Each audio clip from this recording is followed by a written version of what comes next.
on an all-new Dr. Phil. My 16-year-old stepson is in a gang. One of the most gripping. I've seen people die, people kidnapped. Never thought that would be my son. Most revealing episodes ever. You've mugged people. Yes. How do you feel good about that? I don't feel good. I just felt in control. Young and privileged. They have completely brainwashed you. And in a deadly gang. You said the only way getting out is dead. That sounds like you're all in. I am all in. Why do you care about them more than us? I'm going to ask a question I have never asked a teenager before in my entire life. Have you committed murder? Street wars and unthinkable violence. Retaliation for murder and rival bad blood. Drug dealing and human trafficking. Sounds like I'm talking about a plot line for a Hollywood movie, but trust me, this is no feature film. This is real, and it's happening a lot closer to your home than you might think. I'm talking about the day-to-day life of nearly 30,000 gangs throughout the United States with close to 1 million members.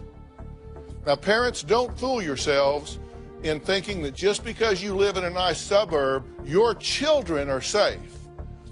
Because nearly 20% of these violent and dangerous gangs are in small and rural suburbs just like yours. Now, later in the show, we're going to meet a young man who at just 14 years old was caught up in a deadly street gang. His story is so unbelievable, it really was turned into a movie with the characters played by some of Hollywood's biggest stars. But first, 16-year-old Bill's parents fear for their son's life ever since he joined a gang affiliated with one of the most dangerous and violent groups in the country. Take a look. My 16-year-old stepson, Bill, is in a gang. When I first found out that Bill was in a gang, I couldn't believe my ears. I never thought my son would become a gangbanger. It was like somebody shot me in the heart. My stepson's life in the gang is horrifying. Bill told me that he was selling drugs for the gang. He has robbed people at gunpoint. He acts as an enforcer. He uses his size to intimidate rival gang members and beat them up. He thinks his brothers love him, but they're just using him. He believes that they are his family. I've told Bill they're grooming you, manipulating you, but they'll kill you just as soon as they'd shake your hand. He tells us, I'm gonna do whatever I want. Nothing you say makes a difference. I'm gonna be in this for life. And he tells me, I'm not afraid to die. If I die, then I die. He told his grandmother that they ran into a rival gang and that one of the guys shot at one of the other guys and that they just took off running. There's talk around town. The rival gang saw Bill there because he is white and sticks out like a sore thumb and that they were looking for him. That's when I started sleeping with the guy next to me. I am terrified we will be killed because they know where we live. We were always close, and I don't know what happened or how this all came about. I feel helpless. It's been very dramatic change in the past year. He was doing great. He was getting good grades, but this gang has brainwashed him and taken over. I love him like a son. I can't imagine the guilt I would have if I didn't do everything I could to save him. There's only two ways out of the gang. It's blood in, blood out. You don't get out alive. Tell me, how concerned are you guys about where this young man is headed? I feel like he's gonna die or end up in prison for life. Are you as concerned as his stepmother and his father are? Of course. That's my baby boy. Right. What went wrong here, Dad? I really don't understand what happened. He was on the honor roll list at his high school. I don't know what changed, but you could just tell something changed inside of him. There was like anger and just animosity towards Stephanie and I. And then some friends of mine pointed out, hey, have you seen your son's Facebook or, and your, his Instagram? And I was like, no. Started seeing pictures of his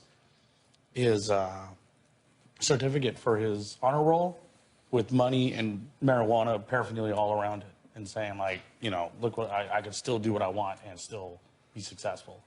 It's been said that in the absence of true leadership, people will follow anything or anybody. Right. Has there been an absence of leadership here? Have you failed to step up and lead this boy?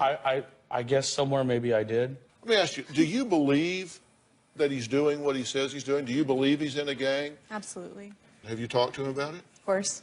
What do you think he's done? I talked to him yesterday for about 2 hours, and I asked him point blank, what have you done? And he says he's robbed homes when people aren't there. Asked him about the gun. He said the gun was for protection. You said you just asked him yesterday? No, I've asked him before, but yesterday we had a long, intensive conversation about actually what he's done. What he's saying is that he is a full and active member of one of the 10 largest gangs in the United States. Yeah. Well, their son Bill is here. But before we meet him, listen to why he says he would kill, die, or go to prison for his brothers in the gang. There is no mistaking that I am a gangbanger, and everybody knows who I am in the city. I am highly respected in the gang. I am known as someone who will get down at any time needed. When I'm with the gang, we're all flamed up, wearing the same colors. Flash people our guns so that they see that we are strapped at all times. People know that we are about the business. We run the streets. That means people in our gang are on the corner selling drugs, or we have our gang member females that are out prostituting. We're the ones making the money in our area and nobody else is. Nobody else is allowed. Sometimes we will mug people, jump people. We do anything we have to do to create fear to others. As a homeboy, I was down to take care of business. Some errands will just be going to the store, snatching a bottle, or raiding someone's backyard. It's fun when you're doing it. I've seen people die. I've seen people be kidnapped. The nastiest thing I've ever seen is someone play with somebody else's brains because they were so mad. Picking it up, smacking it in their face after the person's dead. Like just picking up the brains and just smacking it on their face. On their face. It's nasty. I've seen my brothers kill people. I want to be that badass, I guess you would say. I have that ego of being the hardest person in the world. I'm gonna die a soldier in this war.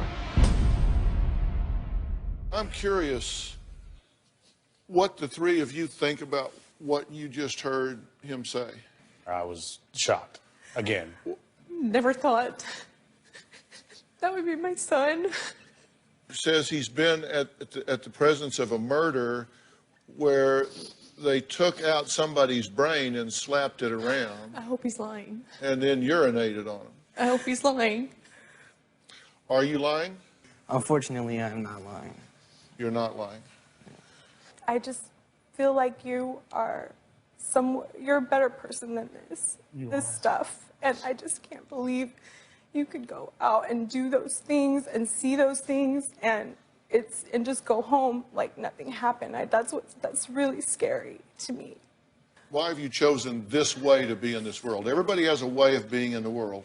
Why have you chosen this way? Why is this what you picked? I didn't necessarily pick it. It just fell. I chose my friends, and then it started happening. But you're choosing it now. Yeah. I wrote down what you said. You said, it's blood in, blood out. Only way getting out is dead. I feel so much love for my brothers. They mean everything to me and all I have. Mm-hmm. They'd kill for me. I'd kill for them. I want to die for my brothers, get locked up for my brothers. I'll do anything for my brothers. You said the gang is like a drug. It's a rush, a feeling of power. I'm a fully active member. It's like when you see a famous person, you see me on the street, they know who I'm with. So that doesn't sound to me like a reluctant participant. That sounds to me like you're all in. I am all in. And so you've mugged people. Yes. How do you feel good about that? I don't necessarily feel good. I just felt in control, like they were doing what I told them to do. We're going to take a break. And next, I'm going to ask a question I have never asked a teenager before in my entire life. And if Bill's honest, I think he's going to shock you and his parents. All that's after the break.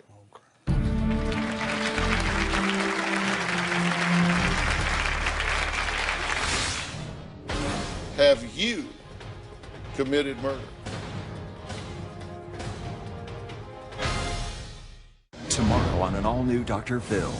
You both love the same guy. An obsessed love triangle. You said she's a fat lesbian alcoholic. Yes. And you say she's a psycho. Most definitely. They both claim they're the one he loves. You say you were engaged to Chris. He gave me this ring. We looked at wedding dresses. But what does he say? Did you ask her to marry you? Not that I can recall. Do you have trouble being unclear? I do sometimes. Tomorrow. Then on Monday, she accuses her mother of sex abuse and murder. Are her recollections real? I have memories, and I have memories. None of it happened. Is everybody ready to hear the truth here?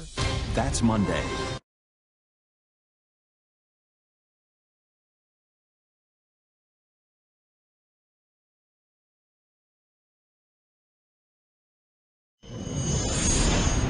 I've seen my brothers kill people.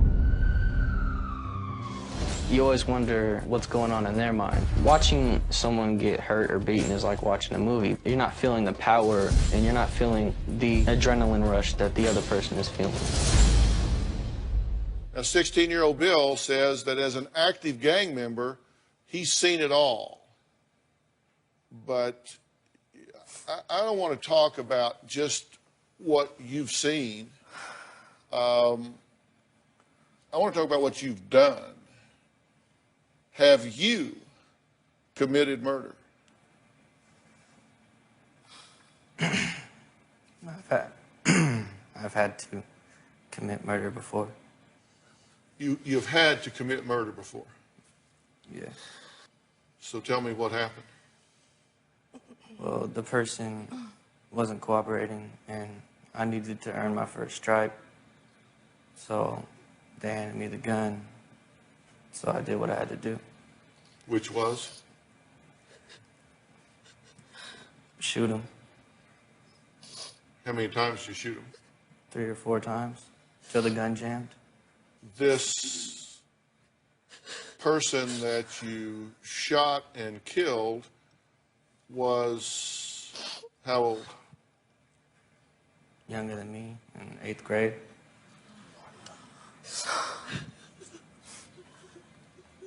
What is wrong with you? Wow. You sleep at night. I've never expected anything like this to come of my son. Anything at all. We're a nonviolent family. I mean, I raised you not violent.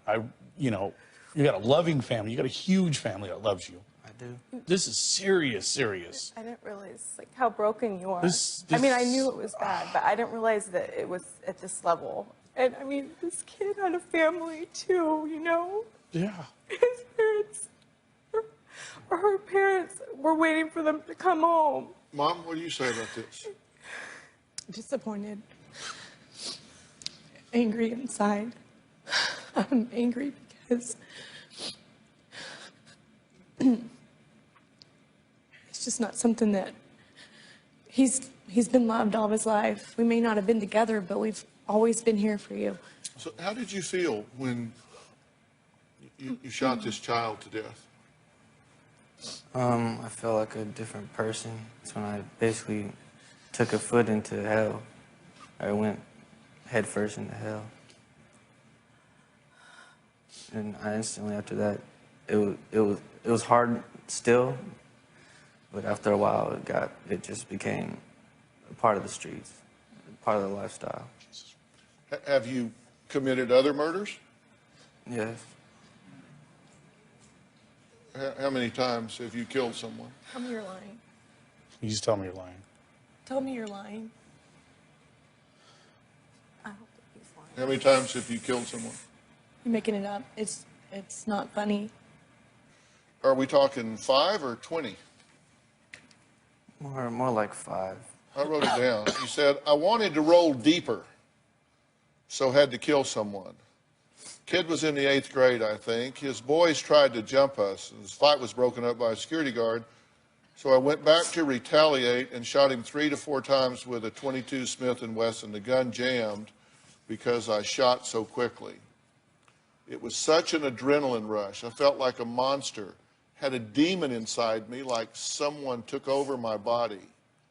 It was hard for me to do, and doing it again was even harder. Why do you care about them more than us? That's what I don't get. Why? It's like they have completely brainwashed you. Where's your heart? Do you have any concern for your family here on stage, these folks? Yeah, I do. What do you think that they're more at risk because of your behavior than they would be if you weren't doing what you're doing? I put them in danger. I've involved my family kind of in the life because I did have to call my dad to come pick me up. And because the gang was sleeping. Those are your brothers that are taking care of you. I'm going to sleep while you get jumped, and then you can sleep on my garage floor. Well, do you think he's in danger? Oh, yeah. Yeah, I know. It's only a matter of time. He'll be dead. He'll be dead probably in a year, acting like this, doing these things. Well, just so you know. Or maybe us too. Yeah. Your chance of dying by murder, if you're in a gang, are 60 times normal. Oh, yeah. 60 times higher risk of getting killed if you're in a gang than if you're not. You know, young men aren't the only ones caught up in the dangerous gang lifestyle. Bill says there are plenty of girls who choose that life as well and will do anything to be accepted. Find out what anything means when we come back.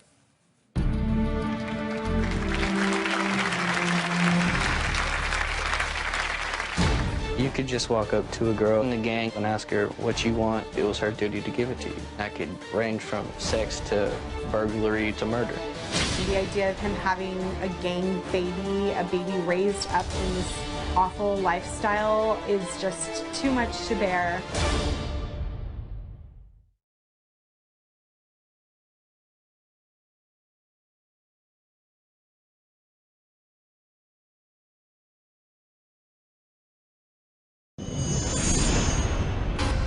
The girls in the gang don't have any money. They ran away from home. We're giving them a place to stay, so they gotta give us whatever we want. That could range from sex to burglary to murder. You could just walk up to a girl and ask her what you want. It was her duty to give it to you. Reading some of the text messages, I found that there was a girl who would hang out with the gang who performed sex with guys from the gang. It's exciting your first time. After a while, it just gets old. It's not really that pleasurable. I didn't have to earn that. That was just handed to me. He is having unprotected sex with 2 different girls that are in the gang. The idea of him having a gang baby, a baby raised up in this awful lifestyle, is just too much to bear. Even worse is an STD. He could get HIV and die. Well, that's apparently at the bottom of the list of concerns, given what we're talking about here today. You say you're involved in drug trafficking and prostitution and killing people when need be, and all. So, I don't know, how does that pay? Do you have money? No, I can go get it, but I choose not to. No, you're doing all this so somebody else can get money. You're paying taxes. They're using you. Where does the money go for the drugs and the prostitution and all that you and your homeboys are involved with? Who gets that money? The person who's running it. Because you've actually borrowed money from your mother and stolen money from your grandmother, right? Yeah. Is that because you're not very good at being a gangbanger, or you're just so far down Have an accountant? that the money doesn't get to you? Does it get absorbed up higher? Yeah. In the gang? Somebody else gets the money? Yeah. You know, Dr. Phil, I'm sorry to interrupt, but I want to say he wants to have his cake and eat it too. He wants to go run around on the streets like a wild rabid dog and do whatever the hell he wants and hurt whoever he wants and take what he wants. And then he wants to come home and sleep in his little queen-size bed and watch his TV, and be spoiled at home and get everything you want at home. And then you want to go and live your life. And you can't straddle that line. Why are you here? I honestly came here to get help because, like I said, this life is not going I don't believe it. I don't believe it. We've heard it before. We've heard this How many before. times have we heard this? It's easier said than done. I agree with that. I can say it all I want, but to actually do it is the hard part. I mean, of course, I want to get out because I want my family to be safe, but when I get a phone call from one of my brothers, or if I get a text message, it's something about it makes me just want to leave my family and join up with All the more them. reason why you shouldn't have a phone. But why are you here? Why'd you come here? I came here because I was told to come here, and that I was asked to come here By my stepmom, Stephanie. So she wanted you to come. Yes. It wasn't your idea? No, it was not my idea. But I wrote a letter. right. And then I mentioned it to Bill that I had written a letter, and Bill actually got excited and was like, oh, cool, I want to come meet Dr. Phil. Okay, hold on. What are y'all talking about here? You're having a separate conversation. Oh, we're having a conversation. Because it's co-parenting. It always seems like she's running the show. Well, you know what? he's with us You most of the left time. me to raise your son. Where are you? You better back up. No, I won't back I up. came Where here are to you? get Because- help, not for them to argue. I'm not here to argue. I'm here to I'm say good enough to raise the your reason. son, Hold on, but hold on, don't hold on, say anything. Don't go there. Sorry. All right. Do not go there. It's a whole different show. It's okay. Calm down. Okay. It's good. All right, let's take a break. Next, stepmother Stephanie places a lot of blame on her stepson's behavior on his mother, Gina. I knew it. She says she's more concerned about looking Thanks, like a Phil. good mom on Facebook than being one in real life. Let's take a break.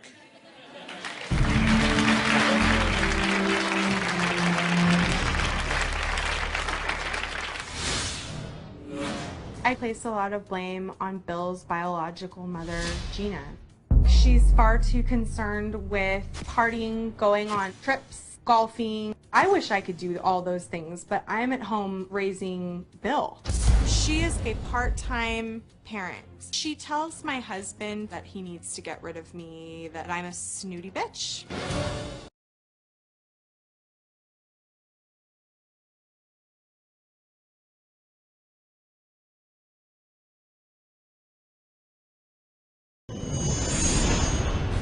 My husband, Jeremy, is a pushover. He doesn't know how to say no to Bill. Jeremy's tactic is to almost avoid or deflect, which is something that I believe has to change. I want Jeremy to stand up and put his foot down. I don't feel that Jeremy and I are a united front. That's created a lot of problems in our marriage because it makes me resentful. I want this nightmare to be over. I refuse to live this way. Is there any doubt in your mind that your son's in a gang? No, no doubt at all. Is there any doubt in your mind? No. Is there any doubt in your mind? Okay, so then it just becomes a matter of what he's doing. You said that you have robbed liquor stores, houses, committed muggings, witnessed murders, and now you say you have committed murder somewhere between 1 and 5 times. And you got to be thinking, how much of this is true? I don't know.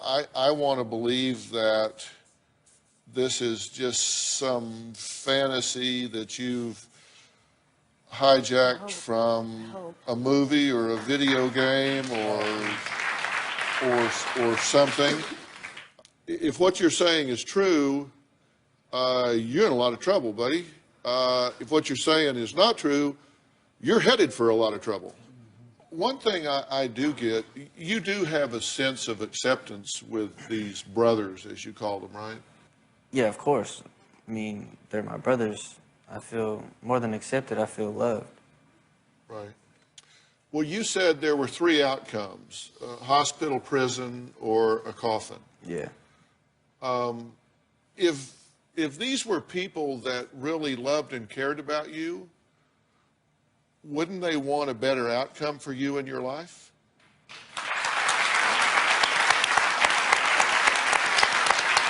And if you really loved and cared about them, wouldn't you want a better outcome for them in their life? So, I mean, all of you are going to wind up either dead or in prison, right? I mean, you may make a few stops at the hospital or the doc in a box along the way to sew up here and there, but you're going to wind up either dead or in prison. That's what happens. Yeah.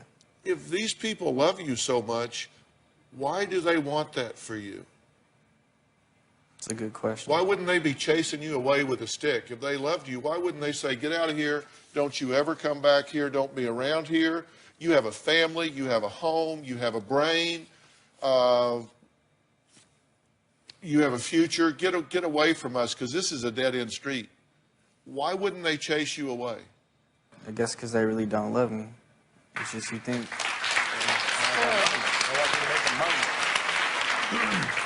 They don't. They make it feel like a brotherhood, and you don't. I mean, now I can see it, but before I didn't. I never would have thought of it like that. I really get and understand that the #1 need in all people is acceptance. And if you feel acceptance, I get that. But I'll tell you what I know. You let one of them get busted and need somebody to trade, they will roll over on your ass before God gets the news. And, you know, the good thing about the history of gang life is we don't really have to speculate if I'm right or wrong. All you have to do is just look at the history. Next, he joined a dangerous gang at just 12 years old. He's been shot 3 different times and faced life in prison. Curious what he has to say about Bill's willingness to die for his brothers in the gang. We're going to talk to this gentleman after the break.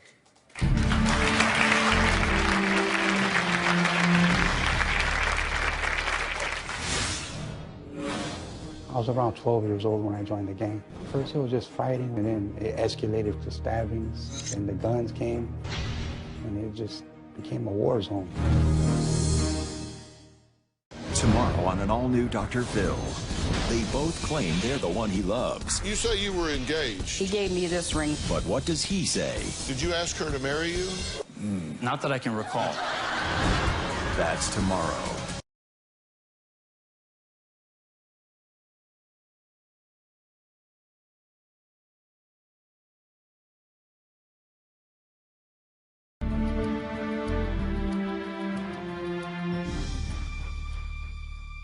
When you hear the words street gang, you may immediately think about grown men committing heinous crimes against rivals and sometimes innocent victims. But sadly, nearly 40% of these violent offenders are under 18 years of age. That's nearly 400,000 teen gang members. Now, my next guest, James, joined a gang at just 12 years old and lived a life on the streets that nearly cost him his life several times. Take a look. I was around 12 years old when I joined the gang. I came from a dysfunctional home, so when I ended up meeting these group of individuals, which became my friends, I felt a part of something. My gang was my family and my whole world. But at 12 years old, first it was just fighting. We'd have football games with rival neighborhoods, and it was just fun. And then it escalated from jumpings to stabbings, and the guns came, and it just became a war zone. The more evil things I did, the more I was respected, and the more I was liked. I've been involved in numerous shootings, and I've been shot on 3 different occasions. I had numerous near-death experiences. I had my best friend die in my arms. He actually took my bullets. They were meant for me. So I became angry, hurt, and I wanted to get revenge. I spent over 20 years of my life in and out of prison due to my gang affiliation. I became a more violent person inside there. I became a monster. The best way I would describe prison, it's lonely, it's miserable, it's cold, it's heartless, and there ain't no one in there that cares about you. It was a lot of wasted years. I did all that evil and all that damage for nothing. Well, James, I appreciate you being here. You've been sitting in the audience listening to this whole thing. He's talking about this love, this brotherhood. Is he right or is he misguided? I felt the same exact feelings you felt. And it was my whole world. But after you get older, after I sat all those years in that lonely prison cell and facing 27 to life on my own, by myself, and no one accepting my phone calls, no packages, nobody there, I realized, excuse my language, I'm a dumbass. I picked the wrong career here. And, Well, wait a minute. You wound up in prison for what? Assault with deadly weapons on rival gang members. Assault with deadly weapon. Okay, and so this was against rival gang members, so you were protecting and representing your group, your gang. Yes, sir. So when you went into prison, then you would expect that, you know, they're there for you. I get no letters, no visits, nothing. They had no more use for you, so you're gone. It's just out of sight, out of mind. You know, I understand, you know, wanting to be respected. I understand wanting to be loved, but be your own man, be a leader. You have a nice, big, loving family. What are you thinking?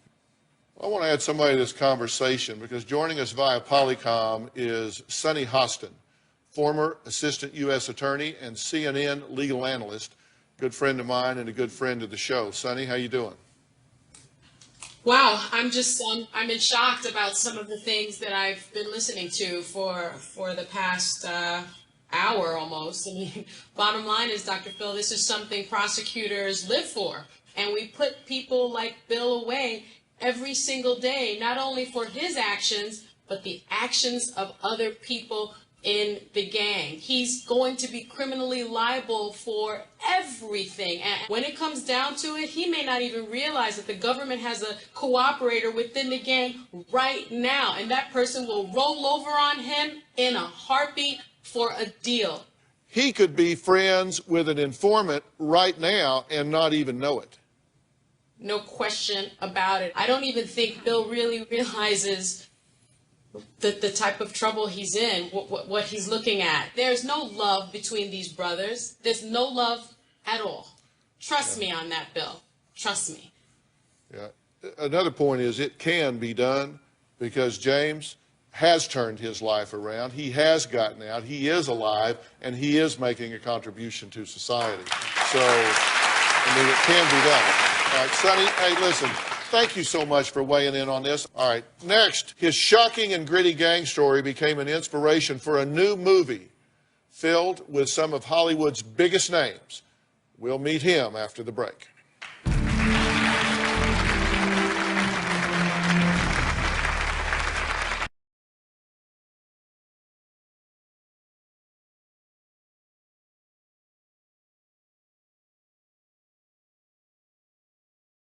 If you're going to be in the Los Angeles area and you would like free tickets, go to drphil.com and click on Be in the Audience. Because we have a lot of fun here, don't we? Or you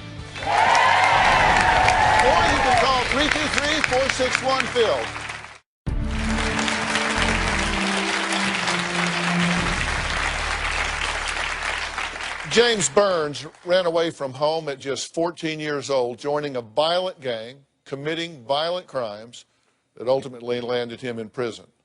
The story of his life was so interesting that filmmakers approached him and adapted his journey as a young man into the movie titled Jamesy Boy, with the characters played by some of Hollywood's biggest... Wow. Now, I'm sorry that you were the inspiration for this movie. You've been in and out of institutions since you were 6 years of age, right? Yes. You joined a gang at 14.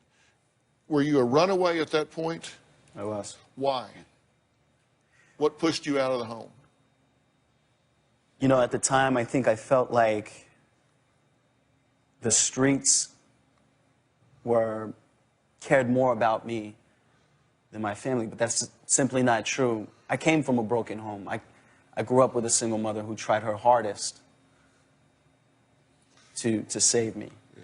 What do you think when you hear Bill's story and hear him talking about this and this love and brotherhood? And I think that Bill's living in a fantasy world.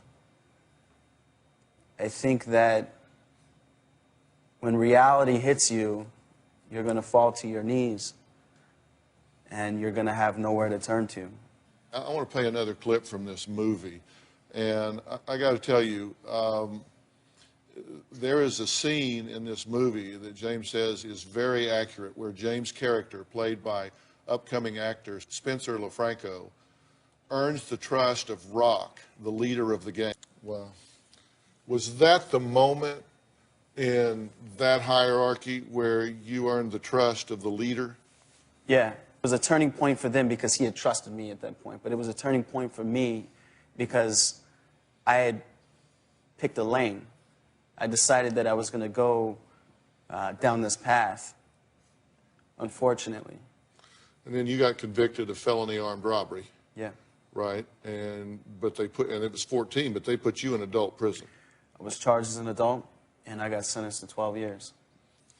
What do you say to Bill here as he sits here today? Bill, I think you're in a lot of trouble right now if what you're saying is true. You can stop right now. There are only a few things in this life that you're in control of. And that one of them being your choices. Next, after hearing both James' stories, is Bill willing to never speak to these people again? Is he willing to make a stand and make a turn? Or is he going to wind up dead or in prison? We'll be right back.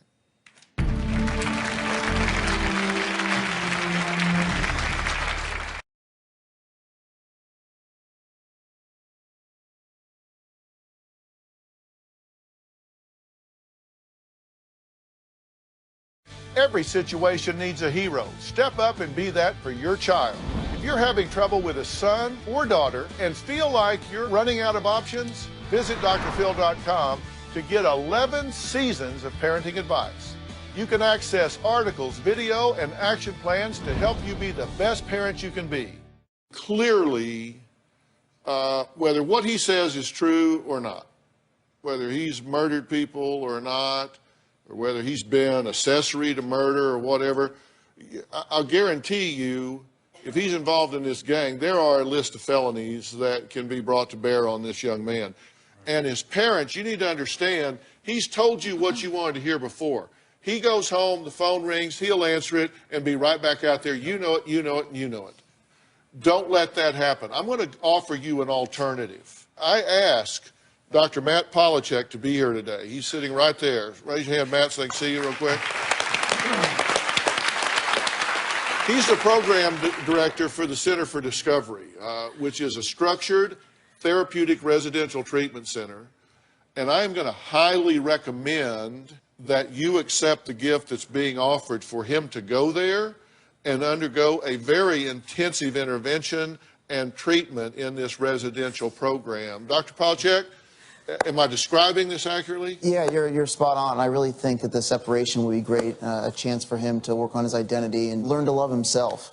I think he really deserved this opportunity, and Dr. Phil is so generously providing it. What do you think about what I'm saying? I agree.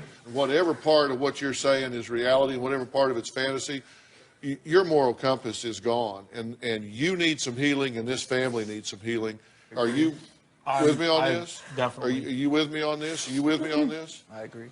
Matt, you've got your work cut out for you. I want to thank all of my guests today. And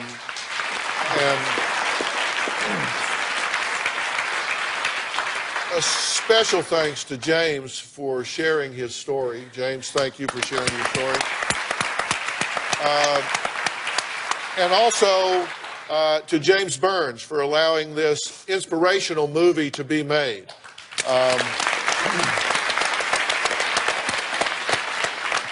Jamesy Boy is in select theaters right now, and I am writing you a prescription. And listen, there's some language in this movie, I get that, but this is one you may want to watch with your kids. You may want to just say, you're going to have to earmuff during part of this, but I want you to see the reality of the choices that you can make out there. This is a well-done movie. I think it is worth finding. I think it is worth watching.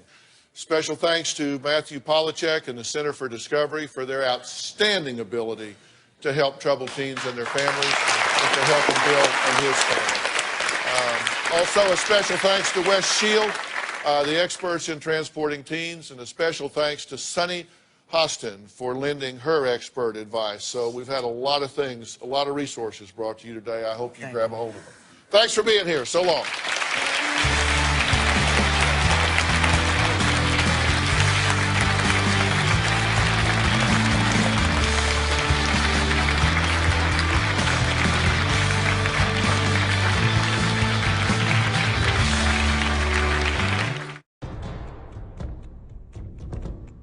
After the show, the district attorney's office in Bill's hometown was notified about the homicides he claimed he was involved in, and they opened an immediate investigation. As I said in the show, I was skeptical about these claims and suspected Bill might be fabricating these stories from possibly watching movies or playing violent video games. We cooperated with the district attorney's office, and they recently notified us that after a thorough investigation, they found absolutely no corroboration for Bill's claims. Bill accepted my offer for help after the show and is currently working to better himself as a young man.